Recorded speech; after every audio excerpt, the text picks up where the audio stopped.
Shalom, selamat pagi. Puji nama Tuhan, anak-anak yang dikasihi Tuhan. Hari ini kita kembali belajar agama secara daring. Namun kita tetap bersyukur kepada Tuhan atas kasih pertolongannya. Sekalipun melalui virtual, hari ini kita berjumpa dengan Miss Ati untuk mengawali kegiatan pembelajaran agama hari ini. Terlebih dahulu kita angkat satu pujian, dan nanti kita akan berdoa yang dipimpin Miss Ati. Mari kita angkat satu pujian. Hari ini kurasa bahagia. Anak-anak ikutin ya, semuanya bisa kan?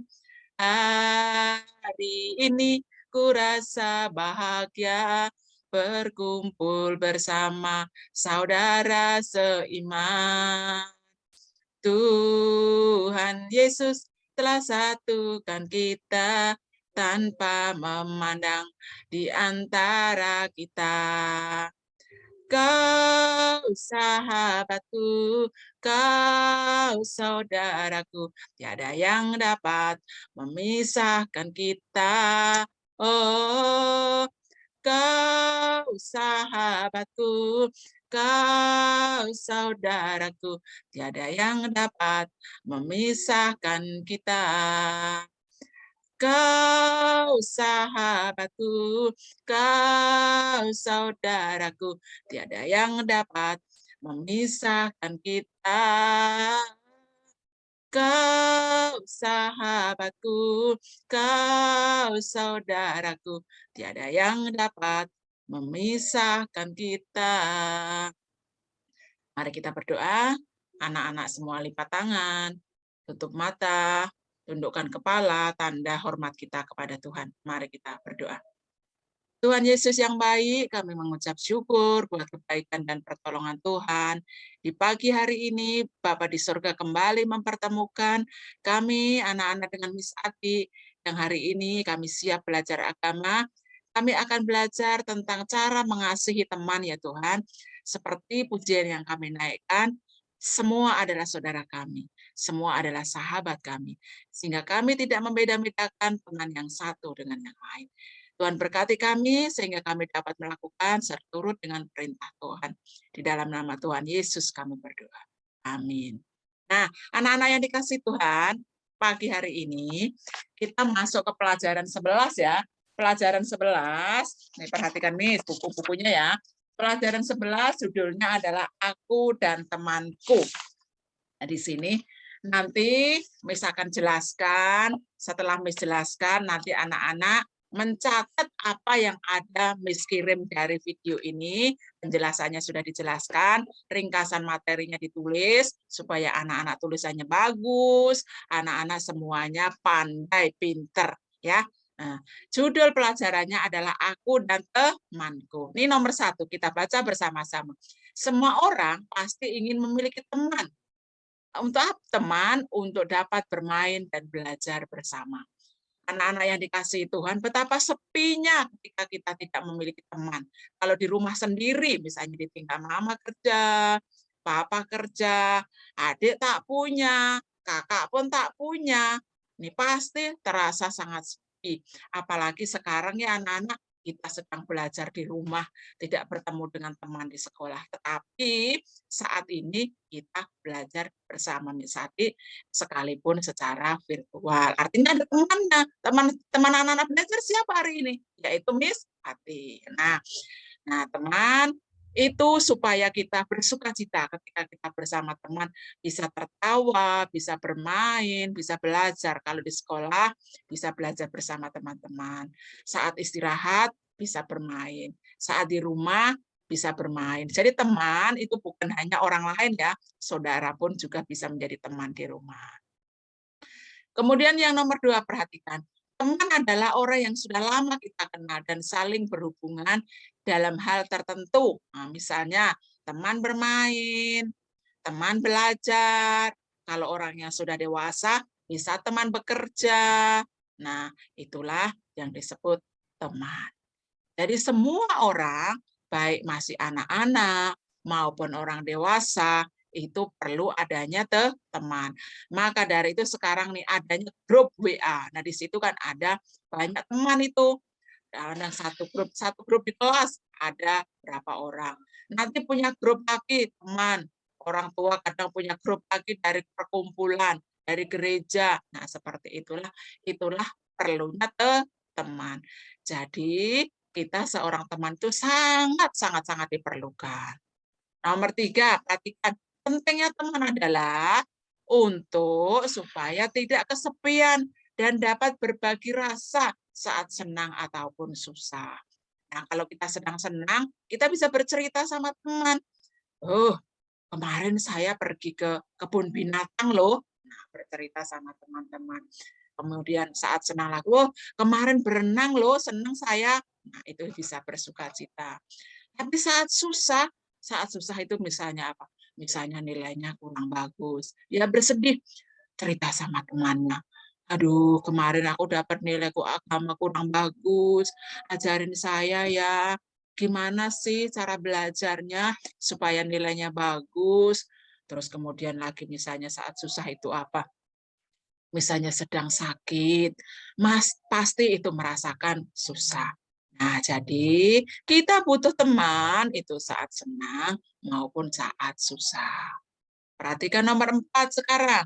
Dalam berteman harus saling mengasihi dan mendukung. Tidak boleh saling menjatuhkan. Menjatuhkan itu artinya bukan hanya mendorong supaya jatuh, bukan. Bukan berarti tidak boleh mengejek, tidak boleh membuli, tidak boleh mengata-ngatain atau memanggil nama temannya sebutan lain. Misalnya teman kita namanya Michael, harus kita panggil apa? Harus kita panggil Michael. Tidak boleh dipanggil sebutan yang lain. Kalau misalnya teman kita namanya Dodi, tetap kita panggil Dodi, tidak boleh dipanggil sebutan yang lain. Nah, itulah perlunya teman. Apalagi memanggil sebutan yang misalnya rambutnya keriting dipanggil Hai Keriting. Nah, itu tidak boleh.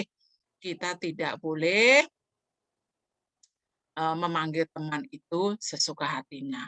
Menjatuhkan itu mengejek, membuli, kemudian menjelek-jelekan teman. Nah, itu tidak diperbolehkan. Tuhan mengajarkan kepada kita untuk kita saling mengasihi orang lain seperti dirinya sendiri.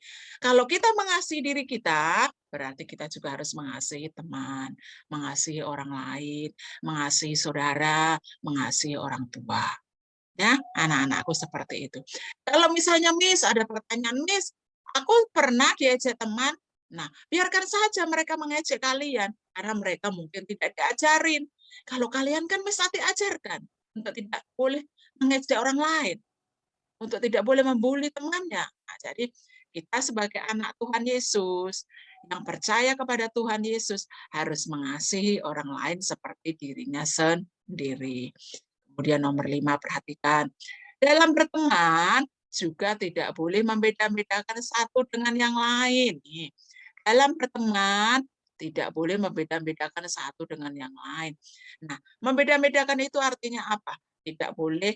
Kalau anak temannya pinter, kita sayang. Tapi kalau kurang pinter, kita benci. Bukan. Kalau teman kita kaya, kita sayang. Tapi kalau teman kita kurang kaya, kurang miskin, tidak. Itu tidak boleh. Tuhan tidak mengizinkan seperti itu. Dan misalnya sangat tidak suka bagi yang membeda-bedakan teman. Karena kita semua diciptakan Tuhan sama. Semua orang di hadapan Tuhan sama. Jadi kita tidak boleh membeda-bedakan satu dengan yang lain. Semua dalam satu kelas ini adalah teman kita. Tidak ada yang beda. Gurunya agama siapa? Satu, sama. Berarti tidak beda kan? Kalau ke sekolah seragamnya apa? Sama, artinya tidak beda kan? Baik itu laki-laki, baik itu perempuan. Perhatikan nomor 6. Persahabatan tidak ditentukan oleh kekayaan, kepintaran, ataupun jabatan. Kaya atau miskin, tetap teman. Pinter atau kurang pinter, tetap teman. Punya jabatan atau tidak, tetap teman. Nah, itulah yang dikehendaki Tuhan. Makanya tadi dalam pertama ada pujian, kau sahabatku, kau saudaraku, tiada yang dapat memisahkan kita. Oh, nah, tidak ada yang bisa memisahkan kita karena kita satu di dalam Tuhan Yesus. Kemudian nomor 7, perhatikan. Teladan yang ada dalam Alkitab dalam pertemuan yang baik, yaitu antara Yonatan dengan Daud. Bisa membayangkan, Yonatan adalah seorang anak raja, namanya Raja Saul. Kemudian Daud adalah seorang anak gembala. Bedanya sangat tinggi, sangat jauh. Kalau anak raja, itu kalau sekarang anak presiden. Nah, dengan Daud sebagai anak gembala. Mereka berteman sangat erat, sangat akrab. Nanti bisa dibaca bukunya ya, di buku paket kita yang ada di halaman 133 di situ yang tertulis di dalam kitab 1 Samuel 18 nih. 1 Samuel 18 ayat 4 sampai ayat 1 sampai 4. Nanti di rumah dibantu oleh mama atau apa boleh dibuka Alkitabnya atau boleh dibaca bukunya ini. Kisah persahabatan antara Yonatan dengan Daud. Daud seorang anak gembala. Sedangkan Yonatan anak raja. Itu jabatan raja adalah jabatan tertinggi di suatu negara. Maka dari itu perbedaannya sangat jauh, tetapi Yonatan dan Daud saling bersahabat sampai dewasa. Sampai Daud akhirnya bisa menggantikan tahta Raja Saul.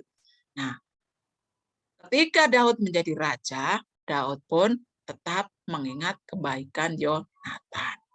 Nah, kemudian perhatikan nomor 8. Ini nomor 8. Yonatan seorang anak raja, sedangkan Daud seorang gembala. Tetapi mereka dapat berteman akrab sampai akhirnya Daud bisa menggantikan tahta Raja Saul, ayahnya Yonatan. Kenapa? Karena Daud memang orang yang takut kepada Tuhan, yang taat kepada Tuhan. Dan Yonatan selalu terus ketika Daud dalam ancaman, diancam oleh Raja Saul akan dibunuh, Yonatan mengingatkan, Daud, cepat kamu pergi dari sini, ayahku mengancam kamu. Nah, seperti itu. Nah, kemudian nomor 9, perhatikan. Dalam berteman ada beberapa hal yang harus dilakukan. Yang pertama, saling menolong. Menolong, saling menyayangi, saling berbagi. Saling menolong contohnya apa? Ketika belajar di sekolah. Ada teman satu meja kita, pensilnya patah. Nah, sementara teman satunya pensilnya 2. Alangkah lebih indahnya, lebih baiknya yang satu meminjamkan kepada teman. Jadi kalau sudah selesai dikembalikan saya lagi ya. Nah, ketika pulang, pensilnya dikembalikan. Kalau meminjam harus kembali. Tidak boleh minjam dibawa pulang. Itu sudah beda perkara. Sati boleh mengizinkan meminjam pensil misalnya. Tapi kalau saat masa pandemik ini, kita tidak diperbolehkan pinjam-meminjam. Kenapa? Karena tangan kita jangan sampai dipegang oleh tangan yang lain. Semoga pandemik segera berlalu, kita bisa belajar normal seperti biasa. Kemudian yang kedua, saling menyayangi. Saling menyayangi itu artinya tidak saling mengejek, tidak saling membuli, tetapi semuanya saling mengasihi, menyayangi. Yang ketika bisa berbagi. Berbagi itu sama bisa memberikan sesuatu kepada temannya. Misalnya bisa berbagi dengan makanan. Tapi kalau saat ini kan kita sekolah tidak membawa bekal ya. Nanti semoga kalau sudah boleh berbagi kalau sudah pandemiknya hilang. Kemudian tidak membeda-bedakan antara yang kaya dan yang miskin, yang gemuk dan yang kurus, suku Batak dengan suku Jawa, Cina dengan Sunda, itu tidak boleh membeda-bedakan. Semua sama di hadapan Tuhan. Nomor 10, perhatikan. Belajar dari Daud dan Yonatan sebagai teman sejati, kita pun dapat melakukan seperti itu. Karena itulah yang Nah, demikianlah pembelajaran agama hari ini yang disampaikan.